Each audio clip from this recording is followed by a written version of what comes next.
भगवत गीता के ये 30 उपदेश आपको अपनी जिंदगी में हर जगह पर बहुत काम आएंगे। जिंदगी की हर मुश्किल में आपको राह दिखाएंगे। ये दिव्य उपदेश, ये बातें जानना समझना आपके लिए बहुत जरूरी है। इसीलिए इन 30 उपदेशों को आप आखिर तक जरूर सुने। गीता का सबसे पहला उपदेश यह है कि आपके सारे दुखों का कारण किसी को अपना मानना है।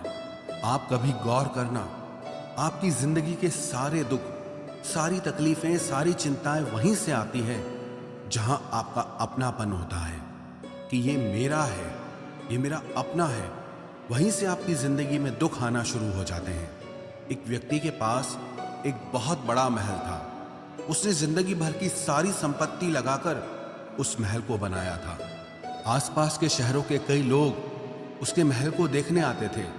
कई बड़े बड़े सेठ उसके महल को खरीदने की कोशिश करते थे, पर वो महल उसका अहंकार था, उसकी जीने की वजह था। उसका उस महल में बहुत मोह था। एक दिन उसके महल में आग लग गई और वो कहीं बाजार गया हुआ था। जब वो घर लौट कर आया तो उसने देखा कि मेरा महल आग में जल रहा है। अपने घर को आग में जलता हुआ देखकर उसे इतना दुख हुआ। उसने कहा, अगर ये महल नहीं रहेगा तो मैं भी जिंदा नहीं रहूंगा। अगर मेरा महल ही जल रहा है तो मैं जी के क्या करूंगा। वो भी उसी आग में छलांग लगाने की कोशिश करने लगा। तो किसी ने उसे रोक लिया कि भाई, ये जो तुम्हारा महल है, इस महल का सौदा कल तुम्हारे बेटे ने किसी के साथ कर लिया है। जब उसे पता चला कि ये महल अब मेरा नहीं रहा, किसी और का हो चुका है, तो उसकी सारी चिंता खत्म हो गई। जैसे और लोग उस जलते हुए महल को देखकर तमाशा देख रहे थे, वैसे ये भी खड़ा हो गया। इतनी ही देर में उसका बेटा आया। वो अपने बेटे को देखकर बहुत प्रसन्न हुआ। उसे आशीर्वाद देने लगा कि तेरे जैसा बेटा तो बहुत भाग्यों से मिलता है। तूने तो मेरी जिंदगी बचा ली। आज इस घर में आग लगी है और तूने कल ही इसका सौदा कर दिया। वो अपने पिताजी से कहने लगा कि पिताजी, मैं इस महल के सौदे के लिए बात तो करने गया था, पर सौदा अभी पक्का हुआ नहीं है। जब उसके पिता ने यह सुना कि अभी इस महल का सौदा हुआ नहीं है, तो वो फिर फूट फूट के रोने लगा, फिर अपनी छाती पीटने लगा। महल वही है, इंसान वही है, लेकिन जब महल मेरा है तब वो दुख भी देता है, खुशी भी देता है। लेकिन जब वो मेरा नहीं है, उससे मेरा कोई रिश्ता नहीं है, तो सारे दुख ही खत्म हो जाते हैं। ऐसे ही जिंदगी में जब किसी जगह को, किसी इंसान को, किसी रिश्ते को, किसी काम को हम अपना मान लेते हैं, मेरा मान लेते हैं, तो वहीं से ही सारे दुखों की शुरुआत होती है, वहीं से हर तकलीफ की शुरुआत होती है। तो श्रीमद् भगवत गीता का पहला उपदेश यही है कि आप जैसे ही किसी को अपनी जिंदगी जीने की वजह मान लेते हो कि इसके बिना तो मैं जी ही नहीं सकता, तो वो चीज, वो इंसान, वो काम आपको बहुत दुख देता है। गीता का दूसरा उपदेश यह है कि अवश्यमेव भोक्तव्यम कृतम कर्म शुभाशुभम, कि आपने कोई भी कर्म किया हो उसका फल आपको जरूर भोगना पड़ेगा। अगर आपने अच्छे कर्म किए हैं तो जाने अनजाने किसी मुश्किल वक्त में आपको वो आपके अच्छे कर्म उस मुश्किल वक्त से बचा लेंगे। अगर आपने गलत कर्म किए हैं, पाप किया है, तो उसकी सजा भी आपको जरूर मिलेगी।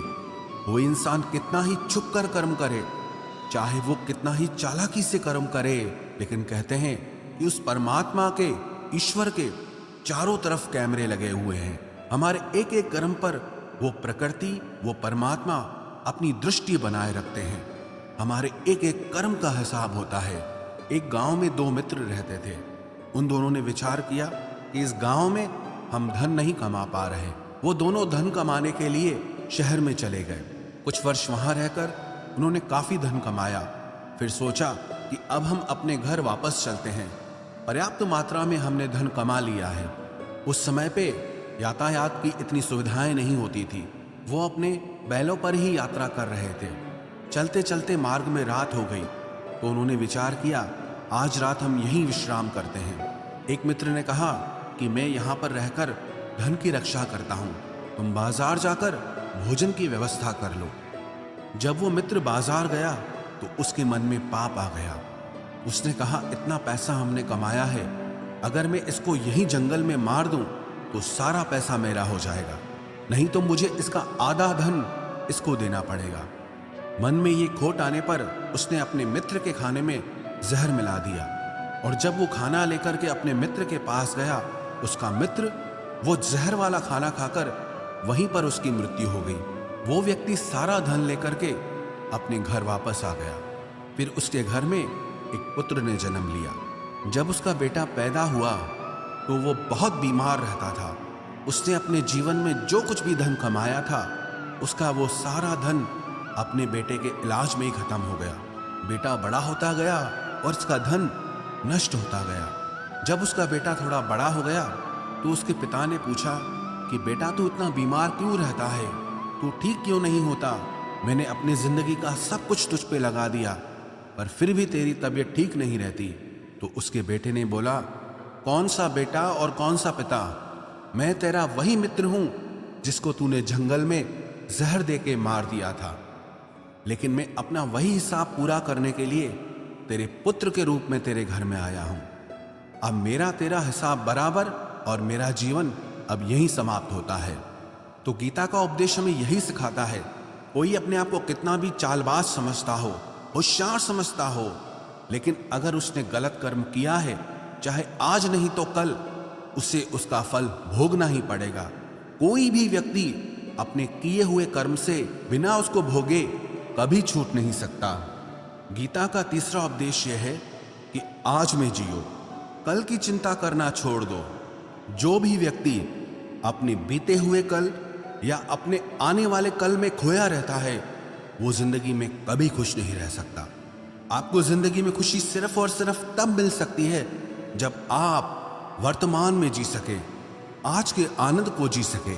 बीते हुए कल का और आने वाले कल का कोई वास्तविक अस्तित्व नहीं होता, वो सिर्फ आपकी बुद्धि और आपके विचारों में होता है। उसकी कोई वास्तविकता नहीं होती, उसे सिर्फ आप अपने मन के अंदर और बुद्धि के अंदर जीते हैं। लेकिन जिसे आप वास्तविकता में जीते हैं, वो आपका आज होता है, वो आपका चल रहा पल होता है। अगर आप अपने मन और बुद्धि को अपने कल में अटका के रखेंगे, अपने भूतकाल और भविष्यकाल में अटका के रखेंगे, तो याद रखना आप कभी खुश नहीं रह पाएंगे। और अगर जिंदगी में खुश रहना चाहते हैं तो आज में और इसी पल में जीना सीखें। गीता का चौथा उपदेश यह है कि जो आपके साथ अधर्म करे, पाप करे, गलत करे, उसे दंड जरूर देना चाहिए। अगर आप उसे सहते हैं तो वो आपके साथ और गलत करता है। अगर आप उसे सहते हैं तो उसके पाप में आप भी भागीदार हो जाएंगे। अर्जुन श्री कृष्ण से कहने लगा कि जिनसे मैं युद्ध करने जा रहा हूं, ये सब मेरे भाई हैं, मेरे गुरुजन हैं, मैं इनके सामने कैसे हथियार उठाऊं, इनको कैसे मारूं? तो भगवान श्री कृष्ण ने अर्जुन से कहा कि जिन्हें तू अपना मानता है वो सब अधर्मी हैं, वो पाप के पक्ष में खड़े हैं, और अगर तू इनका वध नहीं करेगा, युद्ध नहीं करेगा, तो समाज में और भी पाप बढ़ेगा। क्योंकि जब कोई ऐसे पापियों को नहीं रोकता है तो ये और भी ज्यादा पाप करते हैं। ऐसे ही जब आपके साथ कोई गलत करता है, आपको चोट पहुंचाता है, दुख पहुंचाता है, और आप वो चुपचाप सहते रहते हैं, तो उससे सामने वाले को बल मिलने लगता है, वो आपको कमजोर समझने लगता है, और आपके साथ गलत करने को वो अपना हक समझने लगता है। लेकिन जब आप उसके गलत व्यवहार को, उसके अधर्म को रोक लेते हैं, उसका विरोध करते हैं, तब वो अपनी सीमा में रहना सीख जाता है। ये कलयुग है। अगर इस जमाने में आपको खुश रहना है तो आपको अपनी रक्षा खुद ही करनी होगी। कोई आपके साथ गलत करे तो उसको कभी नहीं सहना चाहिए, बल्कि उसका सामना करना चाहिए। गीता का पांचवा उपदेश यह है कि किसी से भी हद से ज्यादा मोह कभी मत करना। जिसमें भी आप सबसे ज्यादा मोह लगाओगे, देखना वो आपको जरूर रुलाएगा। मोह की वजह से ही आप किसी के पीछे मरते रहते हैं। मोह के वजह से ही आपको कई बार अपना अपमान भी सहना पड़ता है, और कई लोगों को मोह की वजह से ही अपना अपमान दिखता तक भी नहीं है कि सामने वाला मेरी इज्जत तक नहीं कर रहा और मैं उसके पीछे मर रहा हूं। मोह आपकी आंखों पे ऐसी पट्टी लगा देता है कि आपको सच और झूठ दिखाई ही नहीं देता, आपको किसी इंसान का चेहरा दिखाई ही नहीं देता। आप जो देखते हैं, जो सुनते हैं, उसी पर यकीन कर लेते हैं, फिर चाहे आपको कितना ही दर्द मिल रहा हो। अगर आप किसी इंसान को ठीक से समझना चाहते हैं, किसी की सच्चाई जानना चाहते हैं, तो उसके लिए ये बहुत जरूरी है कि आप उसके मोह से जल्दी बाहर आ जाएं। वास्तविकता में रिश्ते दुख नहीं देते, आपका मोह आपको दुख देता है। जिस दिन मोह खत्म, उस दिन आपको किसी भी रिश्ते से कोई दुख नहीं मिल सकता, क्योंकि आपको फिर कोई फर्क ही नहीं पड़ेगा। गीता का छठा उपदेश यह है कि आप वो मत करो जो सब करते हैं, बल्कि वो करो जो आपके लिए सही है। स्वधर्मम निधनम श्रेय परधर्मो भयावह। श्री कृष्ण ने अर्जुन से कहा कि जो तेरा कर्तव्य है, जो तेरे लिए सही है, जो तुझे करना चाहिए, तू वो कर। तू कभी भी वो काम मत कर जो दुनिया कर रही है, क्योंकि अर्जुन श्री कृष्ण से कहने लगा कि ऐसे भयंकर युद्ध में पड़ने से अच्छा है कि मैं सन्यासी बन जाऊं। तो श्री कृष्ण ने अर्जुन से कहा कि सन्यासी बनना तेरा कर्म नहीं है, तेरा धर्म नहीं है, तू क्षत्रिय है। तेरा कर्म और तेरा धर्म यही है कि तू अधर्म का नाश करे, धर्म की रक्षा करे। ऐसे ही हर इंसान का एक अलग कर्तव्य होता है, एक अलग ही मार्ग होता है। तो कभी भी उस मार्ग पे मत जाना जहां सारी भीड़ जा रही हो। कभी भी वो काम मत करो जो दुनिया करती है, कि आजकल ये ट्रेंड हो गया है, ये फैशन हो गया है, सब करते हैं इसलिए हम भी कर रहे हैं। सारी भीड़ यही काम कर रही है इसलिए हम भी यही कर रहे हैं। अगर आप वो करोगे जो भीड़ कर रही है, तो आप भी उसी भीड़ में कहीं खो जाओगे। लेकिन अगर आप वो करोगे जो आपके लिए सही है, जो आपकी प्रतिभा है, तो दुनिया की सारी भीड़ में भी आप सबसे अलग नजर आओगे। गीता का 7वां उपदेश यह है कि जिंदगी में धोखा अपने ही देते हैं, क्योंकि उनको आपकी कमजोरियों का पता होता है। बाहर वाला आपको धोखा नहीं दे सकता, क्योंकि उसको आपके बारे में पता ही नहीं है कि आपको चोट कहां पहुंचती है। लेकिन जो आपका अपना है, आपका खास है, उससे बहुत गहराई से पता होता है कि इसकी कमजोरी क्या है, क्या ऐसा करें जिससे इसको दर्द पहुंच सकता है, जिससे इसको हम नीचा दिखा सकते हैं, इसको चोट पहुंचा सकते हैं। ये कलयुग है, इसमें बाहर वालों से नहीं, जो हमारे अपने हैं उनसे ही सावधान रहना होता है। महाभारत का युद्ध दो अलग राजाओं में नहीं हुआ, बल्कि एक ही परिवार के भाइयों में हुआ था।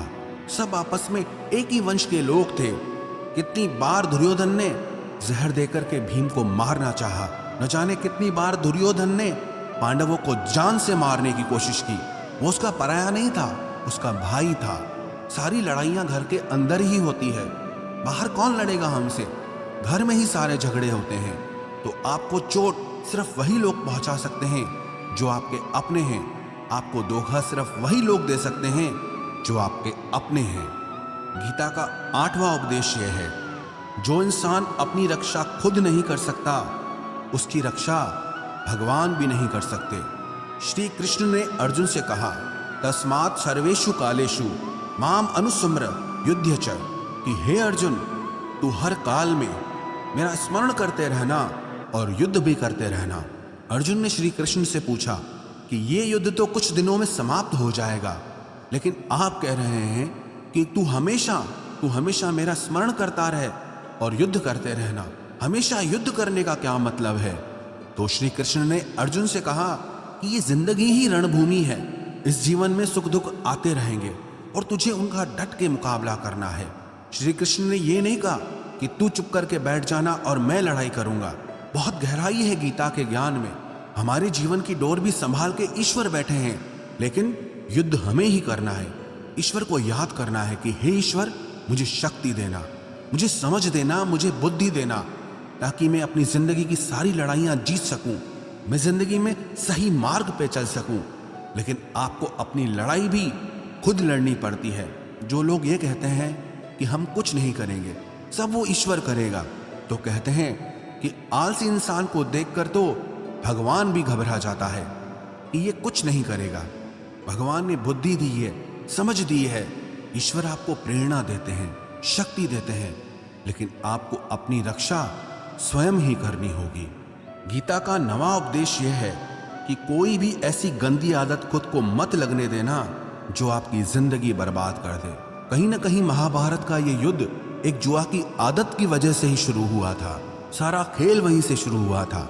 एक ऐसी जुआ की लत जहां युधिष्ठिर ने अपने भाइयों को दांव पर लगा दिया, अपनी पत्नी को दांव पर लगा दिया। ऐसा जीतने का नशा कि अपना सब कुछ गंवा दिया। ऐसे ही हम भी अपनी जिंदगी में जब कोई ऐसी गंदी आदत लगा देते हैं, चाहे वो कोई भी हो, चाहे वो नशे की हो, मोबाइल की हो, किसी इंसान की हो, कोई गलत काम करने की हो, कोई भी गलत आदत जो आपको बर्बाद कर सकती है, अगर आप उसको नहीं छोड़ोगे तो आपका सब कुछ खत्म हो जाएगा। इससे पहले कि आपकी आदत आपको खत्म करे, आप अपनी गलत आदतों को खत्म कर दीजिए। गीता का 10वां उपदेश यह है कि आलसी इंसान कभी कुछ हासिल नहीं कर सकता। अधिकतर लोग सिर्फ योजनाएं बनाते रहते हैं कि मुझे बड़ा घर चाहिए, मुझे बड़ी गाड़ी चाहिए, मैं दुनिया घूमना चाहता हूँ। क्या क्या चाहिए ये हर कोई सोच लेता है, लेकिन उस पर मेहनत करना वो बहुत कम लोग करते हैं। क्योंकि चाहना बहुत आसान है, लेकिन उसके लिए कर्म करना वो बहुत मुश्किल है। एक अच्छा फिट शरीर हर कोई चाहता है, लेकिन उसके लिए व्यायाम करना, एक्सरसाइज करना वो आपको ही करना होगा। जो इंसान आलसी बन के बैठ जाता है, ना उसे अच्छा शरीर मिलता है और ना ही अच्छा जीवन मिलता है। तो जिंदगी में अगर कुछ पाना चाहते हो ना, आलस्य को अपनी जिंदगी से जरूर दूर कर देना। आलस के चलते आपको कुछ मिलने वाला तो नहीं, लेकिन जो आपके पास है आप वो भी गंवा दोगे। गीता का 11वां उपदेश यह है कि जिंदगी में अगर खुशी चाहते हो तो मन की गुलामी का त्याग कर दो। कई लोग कहते हैं कि हम करना तो बहुत कुछ चाहते हैं, लेकिन कुछ कर नहीं पाते। पता भी सब कुछ है कि क्या करने से हमारी जिंदगी बेहतर हो सकती है, क्या चीज है जो हमको नुकसान पहुंचा रही है, लेकिन फिर भी कुछ कर नहीं पाते। समझते सब कुछ है, लेकिन समझ कर भी, चाह कर भी कुछ कर नहीं पाते। वो इसीलिए होता है क्योंकि आप अपने मन के गुलाम बन चुके हो। अरे लोग तो अपनी जीभ का स्वाद तक नहीं छोड़ पाते, फिर कहते हैं कि हम पतले नहीं हो पाते हैं, फिट नहीं हो पाते हैं, सक्सेस नहीं मिल रही है। क्योंकि जो आपको करना चाहिए आप वो करते नहीं हैं। आपका मन सब कुछ समझ कर भी आपको वो करने नहीं देता। इसलिए जिंदगी में अगर आगे बढ़ना है, मन से चलना छोड़ दो। जो आपके लिए सही है वो आपको करना ही पड़ेगा। गीता का 12वां उपदेश यह है कि जो आपका है वो आपको मिलकर ही रहेगा, और जो आपको नहीं मिला है उसके लिए रोना छोड़ दो। आप जिसके लिए जितना रोओगे वो चीज आपसे उतना दूर जाएगी, और जो चीज सच में आपकी है वो कहीं ना कहीं से आपके पास जरूर पहुंच जाएगी। इसलिए जो आपको जिंदगी में हासिल नहीं हो रहा या हासिल नहीं हुआ, उसका पछतावा करना, उसके लिए रोना आप बिल्कुल बंद कर दो। गीता का 13वां उपदेश यह है कि आप संसार से जितना प्रेम लगाओगे उतना ही जीवन में दुख और पीड़ा का अनुभव करोगे। गीता का 14वां उपदेश यह है कि जिस इंसान को बात बात पर क्रोध आता है, सुख और शांति उसके जीवन में कभी नहीं आ सकते। क्योंकि जो इंसान बहुत ज्यादा क्रोधी होता है ना, उसके सारे मित्र उसे छोड़कर चले जाते हैं। वो मन में भी कुढ़ता रहता है, वो अपने मन में भी दर्द में ही जीता है, तकलीफ में ही जीता है। ज्यादा गुस्सा करके, ज्यादा क्रोध करके जो भी आपके पास है, देखना आप उसे भी नष्ट कर दोगे। और ऐसे इंसान को शांति तो कभी मिलने वाली नहीं है। इसलिए अपनी जिंदगी में शांति चाहते हो तो बात बात पर गुस्सा करना छोड़ देना चाहिए। गीता का 15वां उपदेश यह है कि चाहे आप किसी की मदद करो या ना करो, लेकिन जानबूझकर कभी किसी का दिल नहीं दुखाना चाहिए। क्योंकि जब किसी का दिल आपकी वजह से दुखता है ना, तो याद रखना आपको भी वो दर्द एक दिन जरूर मिलेगा। क्योंकि जब आप किसी का दिल दुखाते हैं तो आपको पता नहीं चलता, लेकिन जब कोई आपका दिल दुखाता है तब आपको समझ में आता है कि दिल पर चोट लगने से कितना दर्द होता है। इसलिए चाहे आप किसी की मदद करो या ना करो, लेकिन किसी का दिल कभी नहीं दुखाना चाहिए। गीता का 16वां उपदेश यह है, जो मुश्किल वक्त में, जो दुख के समय में आपका साथ दे, सिर्फ वही आपका अपना है, बाकी सब पराए हैं। अपनेपन का नाटक करने वाले बहुत लोग होते हैं, बड़ी बड़ी बातें करने वाले बहुत लोग होते हैं कि हम आपसे बहुत प्रेम करते हैं। कोई भी दुख हो, कोई भी तकलीफ हो, हमें याद करना। लोग दुख उठाने की बात करते हैं, लोग आने जाने की बात करते हैं, हाथ मिलाना तो ठीक से नहीं जानते और दिल मिलाने की बात करते हैं। जब सच में आपकी जिंदगी में तकलीफ आएगी ना, तब आपको समझ में आ जाएगा कि आपका साथ देने के लिए कौन खड़ा है।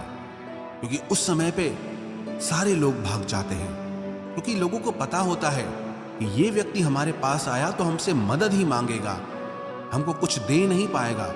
लोग आपसे सिर्फ तभी रिश्ता रखते हैं कि आप उन्हें कुछ दे सकते हैं, आपसे उन्हें कुछ फायदा हो सकता है। लेकिन जब लोगों को ये पता चल जाता है, समझ में आ जाता है कि उनको आपसे कोई फायदा नहीं होने वाला, बल्कि उनको आपकी मदद करनी पड़ेगी, तो वो आपको दूर से ही देख के भाग जाते हैं। इसलिए जो आपके मुश्किल वक्त में आपके साथ खड़ा हो जाए, सिर्फ वही आपका अपना होता है, बाकी इस दुनिया में सब पराए हैं। क्योंकि सिर्फ अपना अपना कह देने से कोई अपना नहीं हो जाता। गीता का 17वां उपदेश यह है कि जो कुछ भी होता है अच्छे के लिए होता है, जो हो रहा है वो भी अच्छे के लिए हो रहा है, और जो आने वाले भविष्य में होगा वो भी अच्छे के लिए होगा। हालांकि ये बहुत गहरी बात है। कुछ चीजें जिंदगी में ऐसी होती हैं जो हमें लगता है कि मेरे साथ ही ऐसा क्यों हुआ, मेरे साथ ही होना था ये सब। लेकिन जब वो वक्त गुजर जाता है, एक दिन हमको समझ आता है कि अगर हमारे साथ ये सब नहीं होता तो आज हम इस मुकाम पर नहीं होते। अगर मेरे साथ ये सब नहीं होता तो शायद हमारी जिंदगी और भी बर्बाद हो सकती थी। इसलिए अगर हमको ये समझ में आ जाए कि जिंदगी में जो कुछ भी हो रहा है वो सब अच्छे के लिए हो रहा है, तो हम जीवन में हमेशा खुश रहेंगे। गीता का 18वां उपदेश यह है कि हर काम को समझदारी से करना ही योग होता है। योगः कर्मसु कौशलम। कई लोग काम तो करते हैं लेकिन उन्हें हासिल कुछ नहीं होता।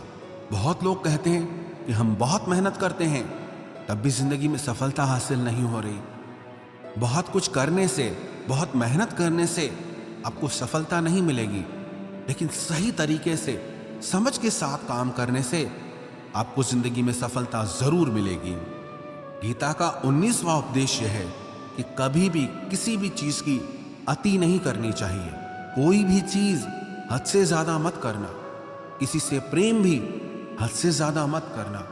किसी से नफरत भी हद से ज्यादा मत करना। हद से ज्यादा मीठा भी खराब, हद से ज्यादा कड़वा भी खराब। हद से ज्यादा आराम भी आपको बीमार कर देगा। हद से ज्यादा खाना भी आपको बीमार कर देगा।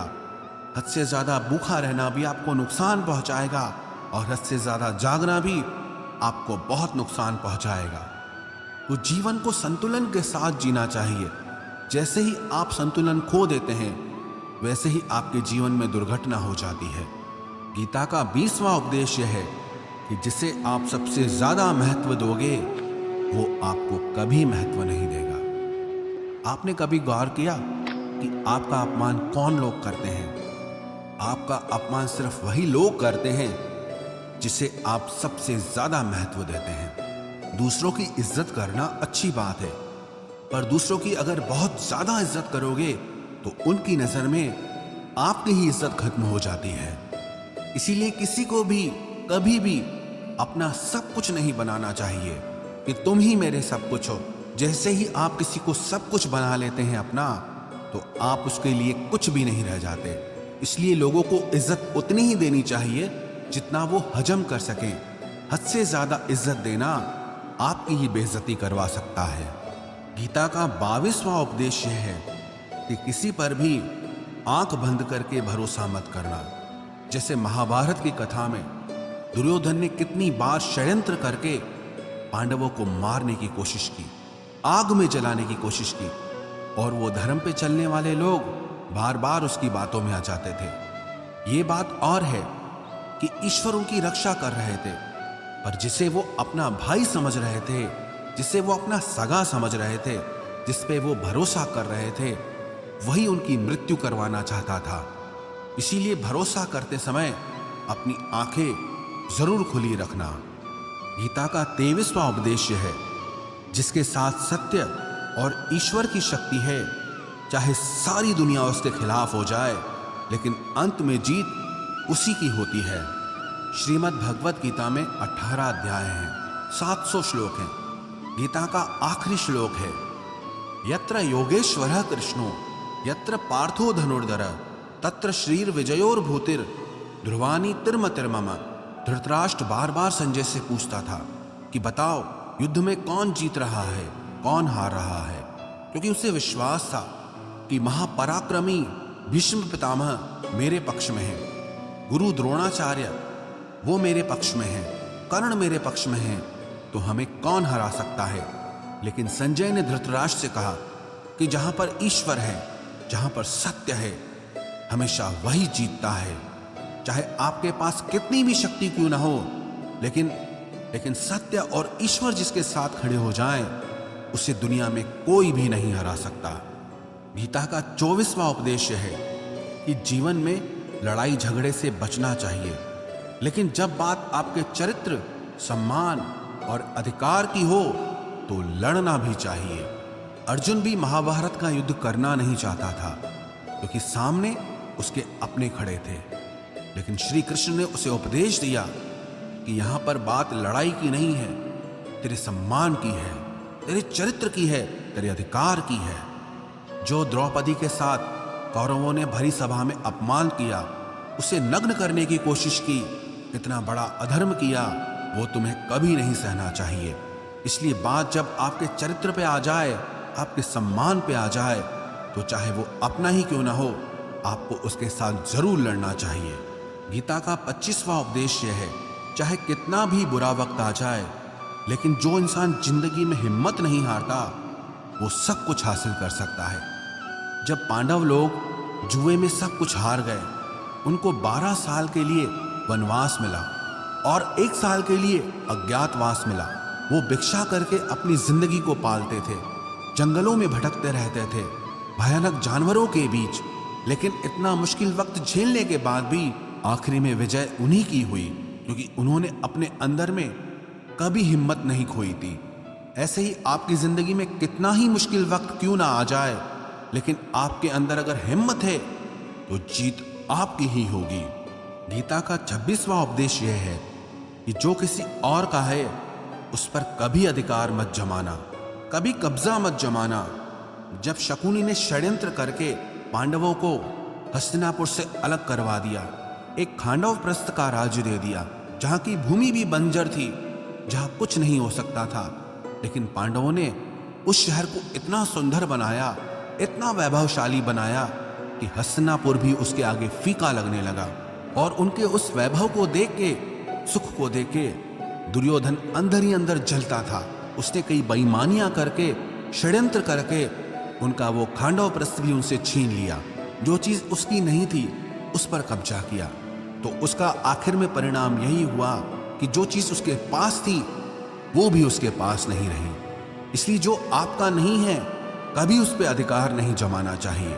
गीता का 27वां उपदेश यह है कि वही इंसान जिंदगी में सफल माना जाएगा जो अंदर से हमेशा खुश रहता है। बाहर से तो सब कुछ दिखाई देते हैं, लेकिन अंदर से इंसान अशांति से भरा रहता है। बहुत पैसा कमा लिया, कामयाबी हासिल कर ली, लेकिन वो कामयाबी असली नहीं है। असली कामयाबी तब मानी जाएगी जब आपका मन खुश रहता हो।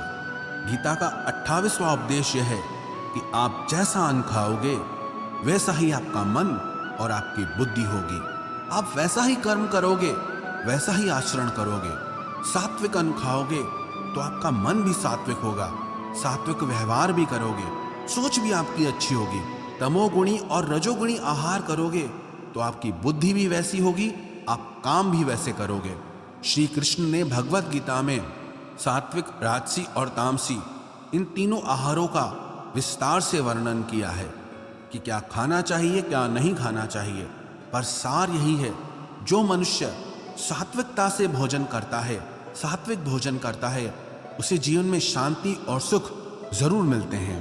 गीता का 29वां उपदेश है कि बुरा इंसान कभी अपनी बुराई नहीं छोड़ेगा। चाहे आप उसके साथ कितना भी अच्छा चलो, वो आपको तकलीफ देगा ही देगा। इसलिए जो जैसा है आप उसके साथ वैसा ही व्यवहार करो। बुरे इंसान के साथ आप कितना भी अच्छा बन जाओ, वो कभी अच्छा नहीं बनने वाला। दुर्योधन जंगल में पांडवों को मारने के लिए गया था, लेकिन वहां पर भीलों ने दुर्योधन को पकड़ लिया। उसका मित्र कर्ण भी उसे छोड़कर भाग गया। वो भील दुर्योधन को मार देना चाहते थे, लेकिन युधिष्ठिर अपने भाई की रक्षा करने के लिए वहां पहुंच गया, उसके जीवन की रक्षा की। लेकिन उसके बाद भी वो हमेशा पांडवों का नुकसान ही करता रहा। इसलिए अगर कोई इंसान बुरा है, उसके साथ आप ज्यादा अच्छा बनने की कोशिश मत करो। जो जैसा है आप उसके साथ वैसा ही व्यवहार करो। गीता का 30वां उपदेश है कि जो इंसान अपने कामों को समय से खत्म नहीं करता, समय की कदर नहीं करता, उसकी जिंदगी का सारा समय व्यर्थ में ही समाप्त हो जाता है। क्योंकि समय ही आपका जीवन है। अगर आप समय को व्यर्थ ही नष्ट करते रहेंगे, व्यर्थ के कामों में गंवा देंगे, तो आपको जीवन में कुछ भी